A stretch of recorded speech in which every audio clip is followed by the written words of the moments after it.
Bonjour à toutes et à tous, l'actualité régionale en images en 8 minutes, une édition spéciale consacrée à ce drame vécu par une famille à Renescure. Souvenez-vous, le 8 février dernier, une petite fille de 8 ans était écrasée et tuée par un camion au centre de ce village sur la D642 entre Hasbrouck et Saint-Omer. Sur cette route passent plus de 16 000 véhicules par jour. Le nombre est d'ailleurs en constante augmentation ces dernières années. Cela fait plus de 10 ans que le maire de Renescure, Jean-Pierre Decolle, se bat pour un contournement des 3 communes concernées, Renescure, Eblinguem et Wallon-Capelle. Nos journalistes Rémi Desremeaux et Vincent Vieillard se sont déplacés à Renescure. Nous retrouvons nos équipes.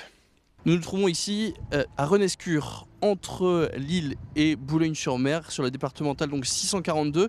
Renescure, donc, où le maire Jean-Pierre Decolle, vous nous recevez aujourd'hui pour parler un peu de la sécurité de cet axe qui traverse votre village. On voit beaucoup de camions, beaucoup de voitures, et il y a eu récemment un drame dans votre commune. Vous avez depuis longtemps essayé d'interpeller sur la sécurité dans votre village, et ça y est, les premières réformes un peu sur la route vont avoir lieu. Qu'est-ce que vous allez pouvoir aménager? Alors, malheureusement, il y a eu ce drame sur notre commune.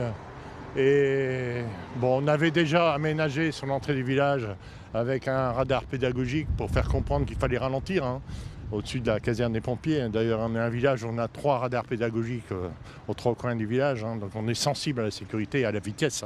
Parce que pour commencer, je pense que le danger, c'est la vitesse, mais c'est aussi le trafic. Le trafic, vous avez un trafic important ici actuellement. 16 000 véhicules au jour, 15 à 20% de camions, ce qui est énorme. C'est une route départementale qui passe au cœur de 3 villages, Wallon-Capelle, Eblinguem et Renescure. Renescure, où l'excès de vitesse n'est pas trop important puisque nous avons 3 virages serrés. Et donc ça bloque un peu la vitesse, mais néanmoins des aménagements sont prévus, notamment pour les piétons dans un premier temps, puisque notre village est coupé en 2, les écoles sont d'un côté, les lotissements sont de l'autre en majorité. Et donc il nous semble important aujourd'hui, on a fait quelques passages piétons il y a une dizaine d'années, parce qu'il y avait une demande des habitants, les passages piétons adaptés PMR et éclairés, donc aux normes. Mais aujourd'hui, il faut accentuer par des aménagements. On est d'accord avec le sous-préfet et les services départementaux pour faire quelques aménagements.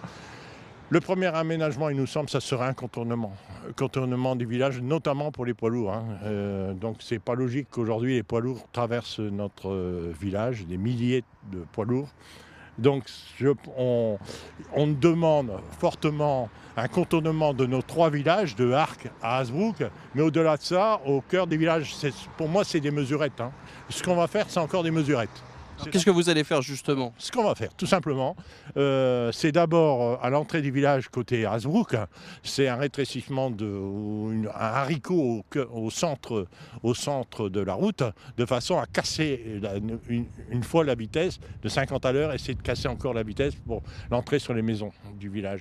Devant les passages piétons, il y aura également une barre blanche de l'autre sens, de façon à prévenir qu'il y a un passage piéton, du mobilier urbain qui sera adapté de façon à orienter les piétons sur le passage, également un feu de chaque côté, au moins sur les premiers passages piétons, côté ouest et côté est, des feux où le piéton pourra presser sur un bouton et se mettre immédiatement à l'orange et au rouge.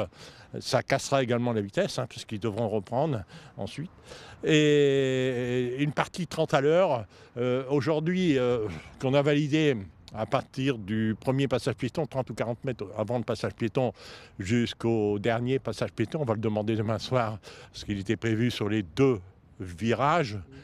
Nous pensons qu'il faudrait l'étendre un peu plus loin, donc de feu à feu, entre guillemets. Donc ça, c'est les premières mesures. C'est également pour les piétons un passage PMR sur une partie maison, un décalage de la route, de façon à avoir 1,40 m, 1,50 m pour pouvoir passer avec des fauteuils roulants. Et qu'aujourd'hui, on n'a pas. Je rappelle que le tracé a été fait par les ingénieurs du département et pas par le maire de la commune. Donc Oui, ça fait un grand S au sein de la commune en fait, cette départementale. voilà, un grand S. Donc on voit beaucoup de camions, vous le disiez, hein, il y a entre 16 et 18 000 véhicules par jour qui traversent votre commune. Une augmentation prévue, hein, une augmentation de 2 à 3% par an, et ce qui fait que c'est une voie de grande circulation. Hein. Voilà. La fréquentation augmente, ça fait longtemps que vous interpellez. Est-ce que vous comprenez que ça mette autant de temps justement qu'il ait fallu presque un drame? Je comprends pas. Ça fait 11 ans que je suis maire. 11 ans à chaque fois qu'il y a des hommes politiques qui viennent aux vœux, hein, que je leur dis de tous bords et de tous départements régionaux ou députés ou autres, hein, je leur dis il faut faire quelque chose, il faut un contournement. On en parle depuis 46 ans. Le contournement de Renescure, on en parle depuis 46 ans. Qu'est-ce qui bloque du coup ce contournement? Ce qui bloque, bon, il n'y a pas d'accord politique peut-être, il n'y a pas d'argent non plus. Hein. Le département... Ça coûterait combien un contournement des trois villes? On me dit entre 90 millions et 100 millions d'euros, on me dit. Mais je pense qu'il faut le faire d'un bout à l'autre. Il faut peut-être le faire phasé en termes de une fois deux voies, en priorité, un peu comme le contournement d'Hazebrouck sur une partie d'Hazebrouck, où au moins les camions qu'on voit là derrière moi puissent accéder sur cet axe et non pas au cœur des villages, au moins ça. Alors ça peut coûter 60 ou 65% du coût, c'est sûr. Mais au moins, c'est une première phase.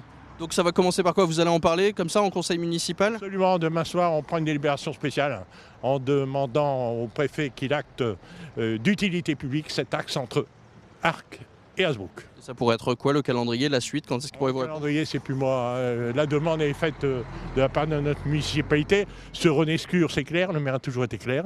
Les maires précédents ont acté également le passage. Donc c'est inscrit au PLUI. Aux autres communes de prendre la même décision. Et ensuite, il y a une entente à l'État à prendre ses responsabilités. Hein.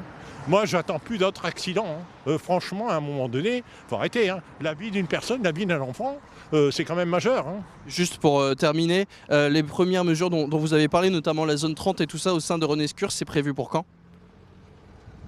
Alors les études sont faites actuellement parce qu'il y a une négociation également pour les entreprises qui vont le faire et tout ça. C'est le département qui négocie et ça pourrait être fait pour début d'été. Voilà, fin d'été, début automne. Merci Vincent pour ces informations, pour cette interview. À suivre d'autres infos, bien évidemment. L'actualité continue dans un instant.